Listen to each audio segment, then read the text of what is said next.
இப்போ வந்து நம்ம ஃபார்மேஷன் ஆஃப் எனர்ஜி பேண்ட்ன்றது கம்ப்ளீட்டா பார்த்துட்டோம். அதுல என்னெல்லாம் இருக்கு பார்த்தோம்? கண்டக்ஷன் பேண்ட் இருக்கு, ஃபார்பிடன் எனர்ஜி கேப்ன்றது இருக்கு, பேலன்ஸ் பேண்ட். இப்போ கண்டக்ஷன் பேண்ட் வந்து ஃபர்ஸ்ட் ஆஃப் ஆல் நம்ம கண்டக்ஷன் பேண்ட் போத்தவல பேலன்ஸ் பேண்ட்ல இருந்து ஆரம்பிக்கலாம். இப்போ வந்து பேலன்ஸ் பேண்டோட definition first. The valence band is the band where the valence electron will be present. The valence electron has been present in the valence band அப்படின்னு சொல்லி எழுதிக்கலாம். இப்போ வந்து வேலன்ஸ் எலக்ட்ரான் எல்லாமே வேலன்ஸ் பேண்ட்ல இருக்கிறதுனால வந்து they have been not freely movable. So வந்து electrons in the valence band do not contribute to the electric current. First point என்னது? The band where the valence electron has been present is called as a valence band. And the electron in the valence band does not contribute to the electric current. அப்படின்னா என்னன்னா வந்து electrons வந்து valence bandல இருக்கும். Electric current எப்போ வந்து pass over ஆகும்? when வந்து electrons எல்லாமே வந்து ஃப்ரீலி மூவபிளா இருந்தா மட்டும் தான் வந்து கரண்ட்ன்றது வந்து பாஸ் ஓவர் ஆகும். பட் இந்த வேலன்ஸ் பேண்ட்ல வந்து எலக்ட்ரான் எல்லாமே ஃபிக்ஸ்டு. அவங்களோட ஷெல்ல அவங்க அப்படியே வந்து உட்காந்துட்டு இருப்பாங்க. எந்த ஒரு ஃப்ரீலி மூவ்மெண்ட்ன்றது வந்து வேலன்ஸ் பேண்ட்ல இருக்காது. அதனால தான் அந்த ஒரு பாயிண்ட் என்ன வருது? the electrons in the valence band do not contribute to the electric current அப்படின்னு சொல்லிட்டு அந்த ஒரு பாயிண்ட் வருது. அதுக்கப்புறம் பாத்தீங்கன்னா வந்து இந்த ஒரு வேலன்ஸ் பேண்ட்லயே ஒரு இம்பார்ட்டன்டான ஒரு டேர்ம் வரும், ஃபெர்மி எனர்ஜி லெவல்.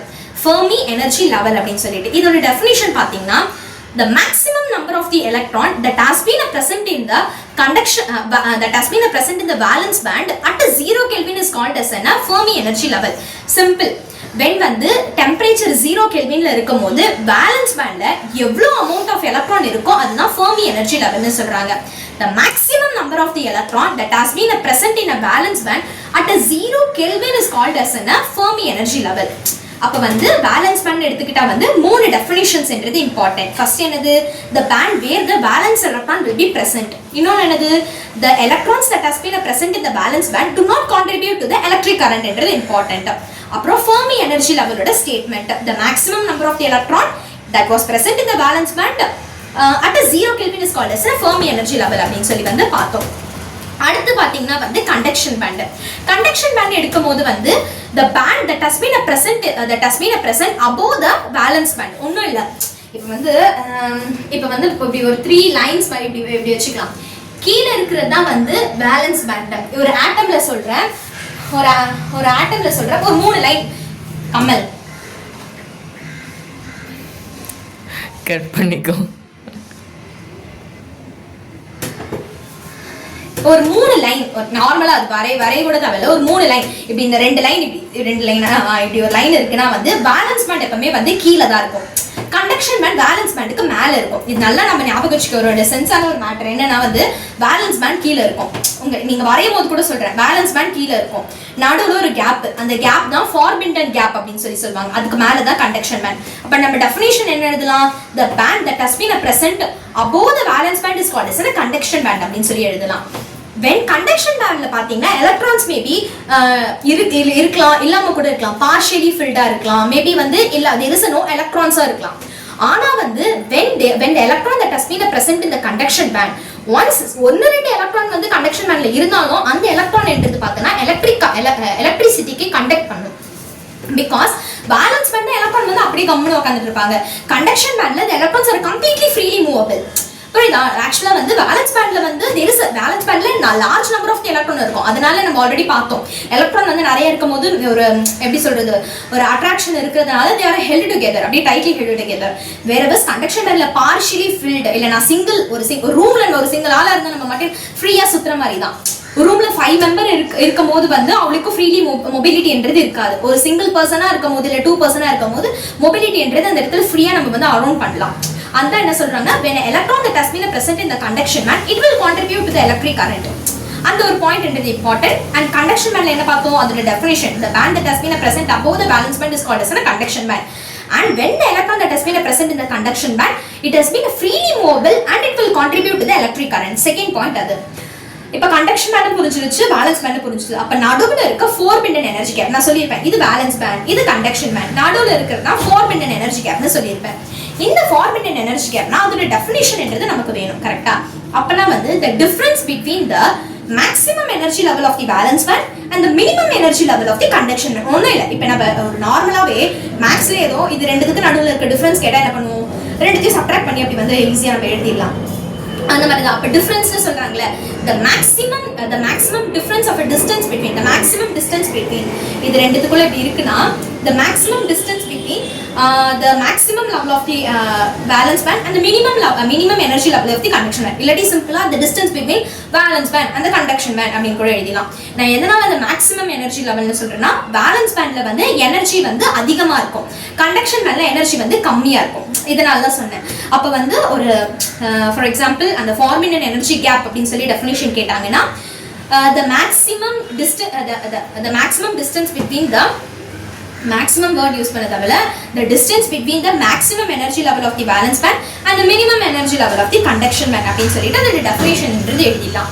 அதே மாதிரி வந்து இந்த ஃபார்மிங் அண்ட் எனர்ஜி கேப்ல பார்த்தனா வந்து எலக்ட்ரான்ஸ் எதுவுமே இருக்கவே இருக்காது. the forming and energy gap as mean simply exist ஆகும். ஒரு வேலன்ஸ் பேண்டுக்கு ஒரு கண்டக்ஷன் பேண்டுக்கு நடுவுல சிம்பிளா எக்ஸிஸ்ட் ஆகுமே தவிர கண்டக்ஷன் பேண்ட் வேலன்ஸ் பேண்ட் மாதிரி வந்து இந்த forming and energy gap தான் it is between of open free space மாதிரி தான். அந்த ஒரு இடத்துல எந்த ஒரு எலக்ட்ரானும் வந்து பிரசன்ஸ் வந்து எக்ஸிஸ்ட் ஆகாது. அதுக்கப்புறம் என்னன்னா பட் அது வந்து ஒரு வேலை பார்க்குற மாதிரி. இப்போ ஃபார் எக்ஸாம்பிள் வேலன்ஸ் பேண்ட்ல இருந்து எலக்ட்ரான் வந்து கண்டக்ஷன் பேண்டுக்கு மூவ் ஆகணும்னா வந்து it has been giving a path over that. இப்போ வந்து அது ஒரு ஸ்டேட்மெண்டாவே நம்ம எழுதலாம். The forming and energy gap has been providing a path to pass the electron from the valence band to conduction band. இப்போ ஒரு ஆட்டம்ல நம்ம ஒரு எக்ஸ்டர்னலா ஒரு ஃபோர்ஸ் கொடுக்குறோம்னு வெச்சுக்கோங்க. ஒரு எக்ஸ்டர்னலா நம்ம ஒரு ஃபோர்ஸ் தரோம்னா வந்து அப்ப எலக்ட்ரான் என்ன ஆகும், எக்ஸைட் ஆகும், மூவ் ஆகும். அப்ப வந்து ஒரு வேலன்ஸ் பேண்ட்ல இருந்து ஒரு வேலன்ஸ் எலக்ட்ரான் கண்டக்ஷன் பேண்டுக்கு மூவ் பண்ணும்போது எந்த வழியா மூவ் ஆகுது, இந்த பாத் எது வழியா மூவ் ஆகுது, ஃபார்மிங் அண்ட் எனர்ஜி கேப் மூலமா தான் மூவ் ஆகுது. இப்படி இருக்குன்னா இப்ப நான் ஒரு எக்ஸ்டர்னலா ஃபோர்ஸ் இப்படி டம்னி ஒரு எக்ஸ்டர்னலா ஒரு ஃபோர்ஸ் தரேன்னு வெச்சுக்கோங்களேன். அப்ப என்ன ஆகும், ஒரு வேலன்ஸ் பேண்ட்ல இருக்க எலக்ட்ரான்ஸ் வந்து எல்லாமே என்ன மூவ் ஆகணும், இங்க வந்து கண்டக்ஷன் பேண்டுக்கு மூவ் ஆகணும். பிகாஸ் கண்டக்ஷன் பேண்டுக்கு மூவ் ஆனா மட்டும் தான் எலக்ட்ரிக் கரண்ட் பாஸ் பண்ண முடியும். வேலன்ஸ் பேண்ட்ல எலக்ட்ரான் உட்கார்ந்துட்டு இருந்தா எலக்ட்ரிக் கரண்ட் பாஸ் பண்ண முடியாது. அப்படி மூவ் ஆகும்போது பாத் யார் ப்ரொவைட் பண்றா, ஃபார்மிங் அண்ட் எனர்ஜி கேப் தான் ப்ரொவைட் பண்றாங்க. இதுதான் எனர்ஜி பேண்ட்ல வந்து வேலன்ஸ் பேண்ட் பார்த்தாச்சு, கண்டக்ஷன் பேண்ட் பார்த்தாச்சு, ஃபார்மிங் அண்ட் எனர்ஜி கேப்னா கிளியரா பார்த்தாச்சு. இதுக்கப்புறம் இந்த ஃபார்மிங் அண்ட் எனர்ஜி கேப்பை பேஸ் பண்ணி எப்படி கண்டக்டர், இன்சுலேட்டர், செமி கண்டக்டர் பிரிக்கிறாங்கன்றத பார்க்கலாம். இப்ப வந்து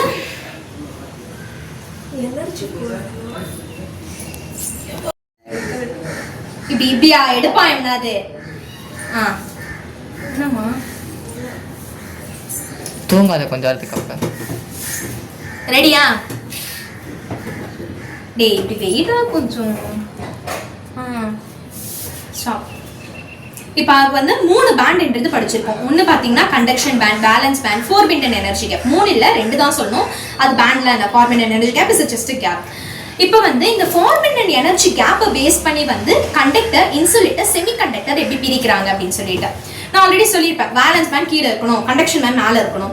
இங்க வந்து கண்டக்டர்ல என்ன இருக்கும்னா வந்து இந்த ஃபார்மிங் அண்ட் எனர்ஜி கேப்பே கம்ப்ளீட்டா ஜீரோவா இருக்கும். இந்த ஃபார்மிங் அண்ட் எனர்ஜி கேப் அதோட வேல்யூலாம் நம்ம படிக்கும்போது சொல்றேன். ஃபார் எக்ஸாம்பிள் இது வந்து வேலன்ஸ் பேண்ட், கண்டக்ஷன் பேண்ட் இப்படி இருக்கும். இப்படி இருக்கும்போது என்ன ஆகுது, இங்க ஃபார்மிங் அண்ட் எனர்ஜி கேப்பே எக்ஸிஸ்ட் ஆகல. கண்டக்டர்ல எல்லாம் வந்து 2 பேரும் இப்படிதான் இருக்கும். வேலன்ஸ் பேண்டும் கண்டக்ஷன் பேண்டும் ஓவர்லாப் ஆகும். ஓவர்லாப் மீன்ஸ் இப்படி மேல இருக்குதுல அதுதான். அப்ப என்னது, கண்டக்டர்ல வந்து the valence band and the conduction band will overlap each other.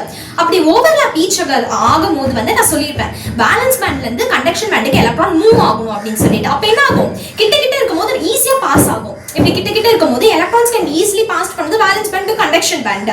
அதனாலதான் என்ன ஆகும், கண்டக்டர்ல இருந்து கண்டக்டிவிட்டி அதிகமா இருக்கும். இப்ப எல்லாமே சிங்க் ஆகும். நம்ம படிச்சது எல்லாமே கம்ப்ளீட்டா இந்த ஒரு இடத்துல சிங்க் ஆகும். இப்ப எல்லாமே வந்து இங்க இருந்து எலக்ட்ரான் வந்து ஈஸியா இங்க வந்து மூவ் ஆகும்.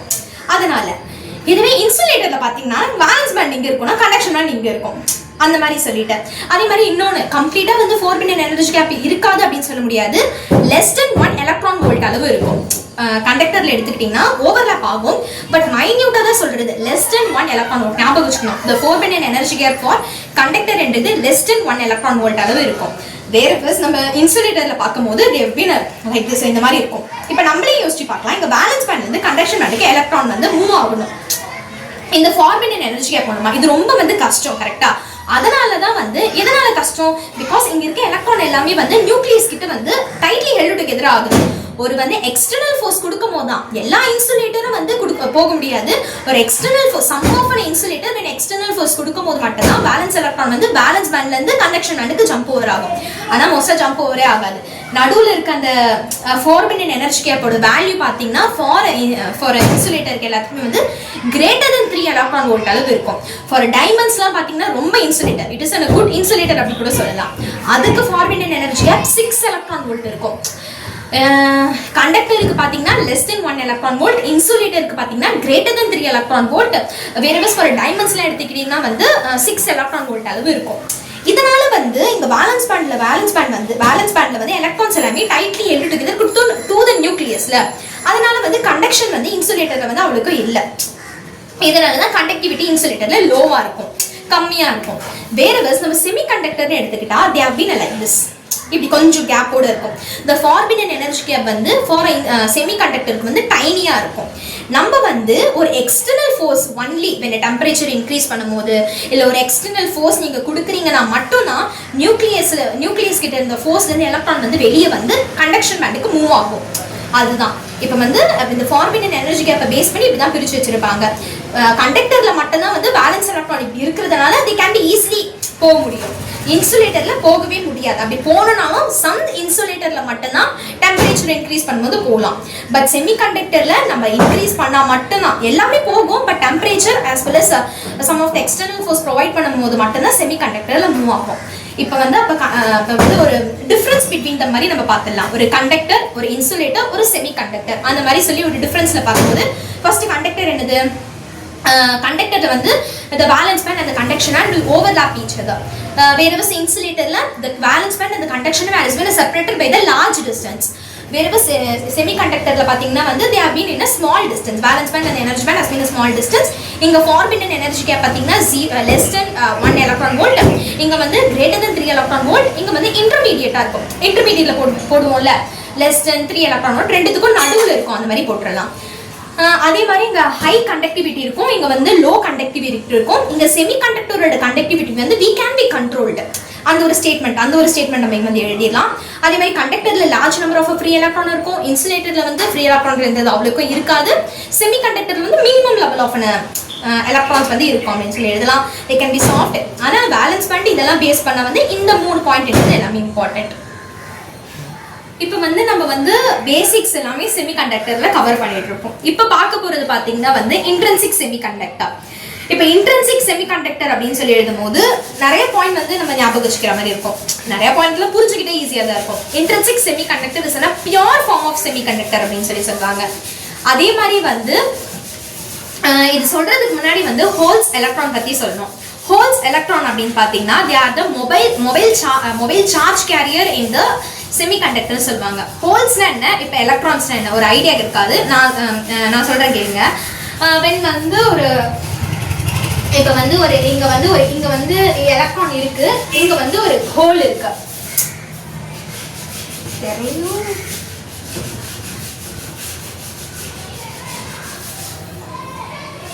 நீ வாயிலே சொல்லு,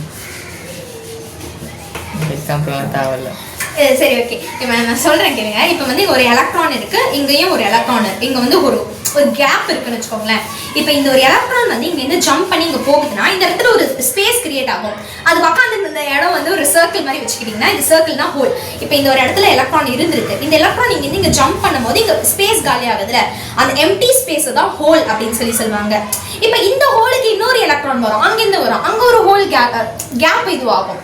அப்பனா என்னது, the space left over when the electron has been excited is called as a hole. Electron எடுத்து நம்ம இருக்கும் நெகட்டிவ் சார்ஜஸ், இந்த மொபைல் அதெல்லாம் சொல்லி எழுதிக்கலாம். அப்போ holes and electron are the mobile charge carrier in the semiconductor அப்படின்னு சொல்லலாம். ஓகேவா?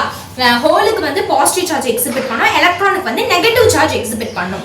அப்ப இன்ட்ரின்சிக் செமிகண்டக்டர் வந்து pure form of semiconductor. First அது ஞாபகம் வரணும். இங்க வந்து நம்பர் ஆஃப் தி எலக்ட்ரானும் நம்பர் ஆஃப் தி ஹோல்ஸும் ஈக்குவலா இருக்கும். புரியுதா? இப்போ 50 எலக்ட்ரான்ஸ் என்றது இருக்குன்னா 50 ஹோல்ஸ் என்றது இருக்கும். இவங்க பேரப் வைப்பாங்க. எப்படி பேரப் வைப்பாங்க? கோவலன்ட் பேண்ட் மூலமா, பாசிட்டிவ் நெகட்டிவ் கோவலன்ட் பாண்ட் மூலமா வந்து பேரப் வைப்பாங்க. அப்படி வந்து when எலக்ட்ரான்ஸும் ஹோல்ஸும் ஈக்குவலா இருக்கு, கோவலன்ட் பாண்ட் மூலமா பாண்ட் ஆயிடுச்சுன்னா வந்து எலக்ட்ரிக் கரண்ட் எங்க இருந்து கான்ட்ரிபியூட் பண்ணும்? ஒரு ஃப்ரீ மொபைல் எலக்ட்ரான்ஸ் இருந்தா மட்டும்தான் வந்து எலக்ட்ரிக் கரண்ட்ன்றது கான்ட்ரிபியூட் பண்ணும். வேணா ஃப்ரீ எலக்ட்ரான்ஸே இல்ல, 50-50 இருந்து பேரப் ஆயிடுச்சுன்னா கான்ட்ரிபியூட் பண்ணாது. அப்ப என்ன ஆகுது? சயின்டிஸ்ட் கண்டுபிடிச்ச இன்ட்ரின்சிக் செமிகண்டக்டர் கம்ப்ளீட்டா ஃபெயில் ஆகுது. இப்போ வந்து இது ஓகேவா? அப்போ வந்து இன்ட்ரின்சிக் செமிகண்டக்டர் நம்ம ரிமெம்பர் பண்ணும்போது they are the pure form of semiconductor and the number of the electrons and the holes இந்த இடத்துல ஈக்குவலா இருக்கும். so they does not have the good conductivity because அந்த இடத்துல ஒரு freely movable charges என்றது இல்ல, electrons என்றது இல்ல. அதனால they have been not contribute for the electric current. we can be இது வந்து நம்ம அந்த 3 பாயிண்ட் இன்ட்ரின்சிக் செமிகண்டக்டர் ஞாபகம் வச்சுக்கிட்டோம். இப்போ இது ஃபெயில் ஆயிடுச்சு. அப்ப என்ன வரணும்? எக்ஸ்ட்ரின்சிக் செமிகண்டக்டர் கண்டுபிடிக்கிறாங்க. இதுல வந்து ரெண்டு வார்த்தை இம்பார்ட்டன்ட். ஃபர்ஸ்ட் எப்படி வந்து இன்ட்ரின்சிக் செமிகண்டக்டர் வந்து எக்ஸ்ட்ரின்சிக் செமிகண்டக்டருக்கு உருவாச்சு அப்படின்னு சொல்லிட்டு. இப்போ ஒரு pure form of intrinsic semiconductor இருக்கு. இது வந்து டம்மி ஒன்றும் இல்லை இதில். ஏன்னா number of the holes number of the electrons எல்லாமே ஈக்குவலாக இருக்கா. இப்போ நான் வந்து இதில் ஒரு எக்ஸ்டர்னலாக ஒரு impurity of the atom whether it was metal or non metal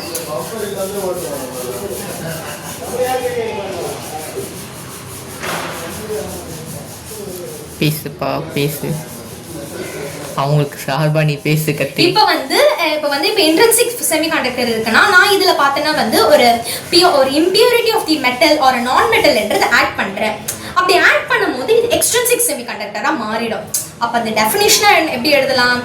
when actually in an intrinsic semiconductor when an impurity atom like metal or a non-metal it has been added, it has been converted to extrinsic semiconductor. This process is called as a doping அப்படினு சொல்வாங்க. அப்ப அந்த doping என்னது? in an intrinsic semiconductor when an impurity atom like a metal or a non-metal has been added to increases the conductivity. இந்த intrinsic semiconductor conductivity இல்ல, waste ஆயிடுச்சு. அதோட conductivity increase பண்றதுக்கு தான் நம்ம என்ன ஆட் பண்றோம்? ஒரு impurity atom maybe is metal நான் மெட்டல் என்றது ஆட் பண்றோம். ஆட் பண்ணி அது என்னவா கன்வர்ட் பண்றோம்? எக்ஸ்ட்ரின்சிக் செமிகண்டக்டரா கன்வர்ட் பண்றோம். எதனால? அதோட கண்டக்டிவிட்டியை இன்க்ரீஸ் பண்றதுக்காக. புரியுதா? அதனால வந்து இந்த process பேரு டோப்பிங்னு சொல்றாங்க. நம்ம ஒரு இம்பியூரிட்டி ஆட்டம் ஆட் பண்றோம் இதுக்குள்ள, அது டோபன்ட் அப்படினு சொல்வாங்க. ஓகேவா? அப்ப டோப்பிங்னா என்னது, டோபன்ட்னா என்னன்னு தெரிஞ்சிருக்கணும். அப்ப இன்ட்ரின்சிக் செமிகண்டக்டரோட இதுவும் நமக்கு புரிஞ்சுதா? இப்போ எதனால நம்ம வந்து இதுல மெட்டல் நான் மெட்டல் ஆட் பண்ணோம் அப்படின்னு சொல்லி பாத்தீங்கன்னா வந்து இந்த மூணு அந்த இன்ட்ரின்சிக் செமிகண்டக்டர்னா என்னன்னு தெரிஞ்சிருக்கணும். டோப்பிங் ப்ராசஸ்னா என்ன தெரிஞ்சுக்கணும். டோபன்ட்னா நான் இப்ப சொல்லியிருப்பேன் என்ன, இம்பியூரிட்டி ஆட்டம் தான் சொல்வாங்க. ப்ராசஸ் ஆஃப் ஆடிங் அ டோப்பிங்னு சொல்வாங்க. அப்ப இந்த எக்ஸ்ட்ரின்சிக் செமிகண்டக்டர் ரெண்டா பிரியும். N டைப் ஒன்னு, P டைப் ஒன்னு. என்னது? N டைப் ஒன்னு, P டைப் ஒன்னு. இத நான் சொல்றேன், ஈஸி தான், புரிஞ்சுக்கிட்டா ஈஸியா வந்து எழுதிடலாம். இப்போ வந்து நம்ம ஒரு இம்பியூரிட்டி ஆட்டம் ஆட் பண்றோம்ல, அந்த ஆட்டம் வந்து ட்ரைவேலன்ட் பென்டாவேலன்ட். ட்ரைவேலன்ட்னா வந்து நல்லா ஞாபகம் வச்சுக்கலாம். ட்ரைனா வந்து 3. ட்ரைவேலன்ட் ஆட்டம் எல்லாத்துக்குமே வந்து 3 வேலன்ஸ் எலக்ட்ரான்ஸ் தான் இருக்கணும். பென்டாவேலன்ட் ஆட்டம்க்கு வந்து எல்லாமே வந்து 5 வேலன்ஸ் எலக்ட்ரான் இருக்கணும். புரியுதா? அப்ப வந்து இந்த சைடு வந்து P டைப் எக்ஸ்பிளைன் பண்றேன்னா, இந்த சைடு N டைப். அப்ப P டைப்புக்கு எப்படி இருக்கணும்? P டைப்புக்கு ஆட் பண்றது வந்து ட்ரைவேலன்ட். ஃபார் எக்ஸாம்பிள் இப்போ வந்து நான் டிஃபரன்ஸாவே எழுதி காட்டுறேன், அப்போ புரியும். இப்போ வந்து இந்த இடத்துல வந்து P டைப் எடுத்துக்கலாம். P டைப் இந்த இடத்துல வந்து இந்த டைப் இந்த இடத்துல N டைப், இந்த இடத்துல P டைப் எடுத்துக்கலாம். நம்ம டோப்பிங் ப்ராசஸ் மூலமா பார்த்தோம், ஒரு இன்ட்ரின்சிக் செமிகண்டக்டர்ல ஒரு டோபன்ட் ஒரு மெட்டல் நான் மெட்டல் ஆட் பண்ணி இந்த எக்ஸ்ட்ரின்சிக் செமிகண்டக்டரை இது பண்ண போறோம். இந்த P டைப் செமிகண்டக்டர்ல நம்ம என்ன ஆட் பண்ணுவோம்? இந்த ஒரு P டைப் செமிகண்டக்டர்ல நம்ம என்ன ஆட் பண்ணுவோம் அப்படின்னு சொல்லி பாத்தீங்கன்னா வந்து which is a trivalent atom. இந்த இடத்துல வந்து ட்ரைவேலன்ட் ஆட்டம் வந்து ஆட் பண்ணுவோம். என்னெல்லாம் ட்ரைவேலன்ட் ஆட்டம் இருக்கு? போரான் இருக்கு, அலுமினியம் இருக்கு, கேலியம் இருக்கு, இந்த மாதிரி எல்லாம் ஆட் பண்ணுவோம். கேலியம் இதெல்லாம் ட்ரைவேலன்ட் ஆட்டம். ஓகேவா? அண்ட் வந்து இதோட வேலன்ஸ் எலக்ட்ரான்லாம் எத்தனை இருக்கும்? 3 வேலன்ஸ் எலக்ட்ரான் இருக்கும். ஓகேவா? உனக்கு வந்து N டைப் செமிகண்டக்டர் வேணும்னா வந்து இங்க வந்து பென்டாவேலன்ட் ஆட்டம் ஆட் பண்ணணும். அதே மாதிரி பென்டாவேலன்ட் எக்ஸாம்பிள் என்னது? ஆர்சனிக், ஆன்டிமோனி, பாஸ்பரஸ் எல்லாமே. இந்த இடத்துல வேலன்ஸ் எலக்ட்ரான் மொத்தம் 5 இருக்கும்.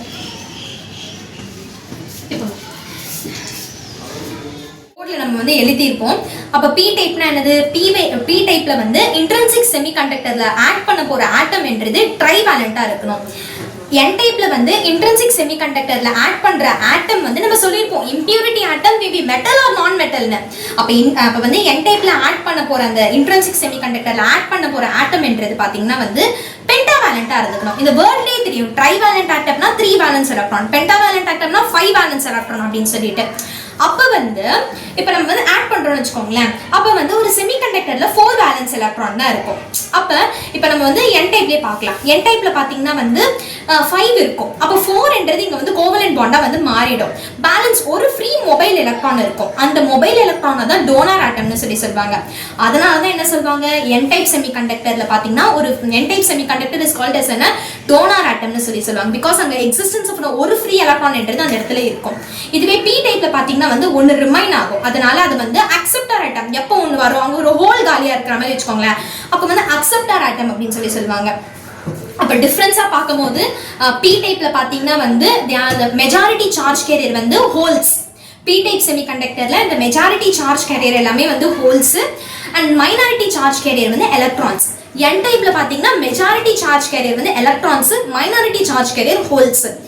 அதே மாதிரி என் டைப்பை வந்து டோனார் ஆட்டம்னு சொல்லுவாங்க. பி டைப்பை பார்த்தீங்கன்னா வந்து அக்செப்டார் ஆட்டம் அப்படின்னு சொல்லுவாங்க. என்னதான் வந்து இவங்க வந்து அக்செப்டார், இவங்க டோனார் அப்படின்னு சொன்னாலுமே வந்து தேர் எலக்ட்ரிக்கலி நியூட்ரல். இப்போ வந்து நம்ம வந்து பிஎன் ஜங்ஷன் வரையணும்னு வச்சுக்கோங்களேன், பி என் போடுவோம். நாங்களே நம்ம என்ன பண்ணுவோம்னா வந்து பி சைடு ஃபுல்லாக நெகட்டிவ் போடுவோம், என் சைடு ஃபுல்லாக பாசிட்டிவ் அந்த பாக்ஸ்குள்ள பாசிட்டிவ் போடுவோம். எதனால? ஏன்னா என் டைப்ல தான் எலக்ட்ரான்ஸ் அதிகமாக இருக்கு, பி டைப்ல ஹோல்ஸ் தான் அதிகமாக இருக்கு. எதனால போடுறோம்னா பிகாஸ் என் டைப்ல பார்த்தீங்கன்னா வந்து இப்போ நான் வந்து ஒரு எலக்ட்ரானை ரிலீஸ் பண்ணிட்டேன், அப்போ எனக்கு லாஸ், அப்போ எனக்கு வந்து பிளஸ் சிம்பிள் வரும்ல, நம்ம நார்மலாக கெமிஸ்ட்ரியில் படிச்சிருப்போம். அதனால தான் வந்து என் டைப்ல வந்து ஆட்டம் வந்து ஒரு எலக்ட்ரானை லூஸ் பண்ணதுனால அது பாசிட்டிவ் அயான்ன்றது அது அட்டைன் ஆகுது. வெறும் பி டைப்ல அது வந்து ஒரு எலக்ட்ரான் அக்செப்ட் பண்ணிக்கிறதுனால அதுக்கு நெகட்டிவ் அயான்ன்றது அக்செப்ட் ஆகுது. அதனால தான் சொல்லுவாங்க என்னதான் இது வந்து இவங்க வந்து பாசிட்டிவா இருந்தாலும் இவங்க நெகட்டிவா இருந்தாலும் அது எலக்ட்ரிக்கலி நியூட்ரல். ரெண்டு பேருமே போத். இப்போ நம்ம எழுத போனோம் இவங்க டோனார் ஆட்டம்னு எழுதுவோம், இவங்க அக்செப்டார் ஆட்டம்னு எழுதினாலும் ரெண்டு சைடும் நம்ம டிஃபரன்ஸ்ல எழுதும் போது எலக்ட்ரிக்கலி நியூட்ரல்னு எழுதி முடிச்சிடணும். இப்போ வந்து இப்படி ட்ரில் பண்ண இப்போ வந்து நான் வந்து டிஃபரன்ஸ் ஒன்ஸ் அகைன் வந்து சொல்லிடுறேன். பி டைப் என் டைப்னு எடுத்துக்கிட்டா பி டைப் எல்லாருமே வந்து அக்செப்டார் ஆட்டம், என் டைப் எல்லாருமே டோனார் ஆட்டம். இங்க வந்து பி டைப்ல வந்து மெஜாரிட்டி சார்ஜ் கேரியர் எல்லாமே ஹோல்ஸ், மைனாரிட்டி சார்ஜ் கேரியர் எல்லாமே எலக்ட்ரான்ஸ். என் டைப்ல மெஜாரிட்டி சார்ஜ் கேரியர் எல்லாம் எலக்ட்ரான்ஸ், மைனாரிட்டி சார்ஜ் கேரியர் எல்லாமே ஹோல்ஸ். எலக்ட்ரிக்கலி நியூட்ரல் அப்படின்னு சொல்லுவாங்க. அண்ட் நெக்ஸ்ட் இவ்வளவுதான். மோரோவர் வந்து பி டைப் என் டைப்னா இங்க வந்து ட்ரைவேலண்ட், பி டைப்ல ட்ரைவேலண்ட் ஆட்டம் ஆட் பண்ணுவாங்க, இப்போ என் டைப்ல பென்டாவேலண்ட் ஆட் பண்ணுவாங்க. இப்பயே நமக்கு 4 டிஃபரன்ஸ்ன்றது கிடைச்சிருச்சு.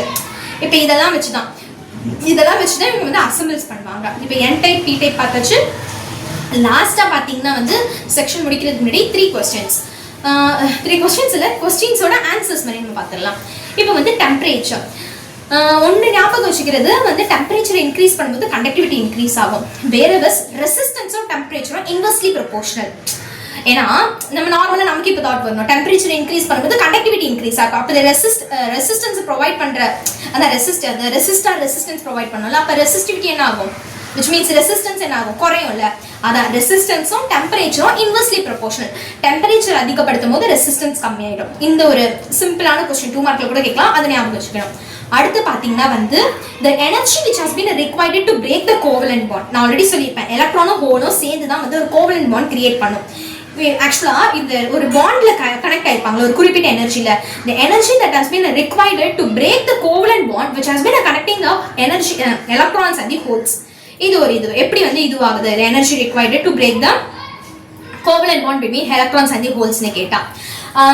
moreover லாஸ்டா வந்து அப்ளிகேஷன் ஆஃப் கண்டக்டிவிட்டி. நமக்கே தெரியும் கண்டக்டிவிட்டி அதிகமாக இருக்கணும்னா வந்து ஃப்ரீ எலக்ட்ரான்ஸ்ன்றது அதிகமாக இருக்கணும், கண்டக்டிவிட்டி லோவாக இருக்குன்னா வந்து இன்சுலேட்டர்லேயே நான் ஆல்ரெடி சொல்லியிருப்பேன் ஃப்ரீ எலக்ட்ரான்ஸ்ன்றது கம்மியாக இருக்கும் அப்படின்னு சொல்லிட்டு.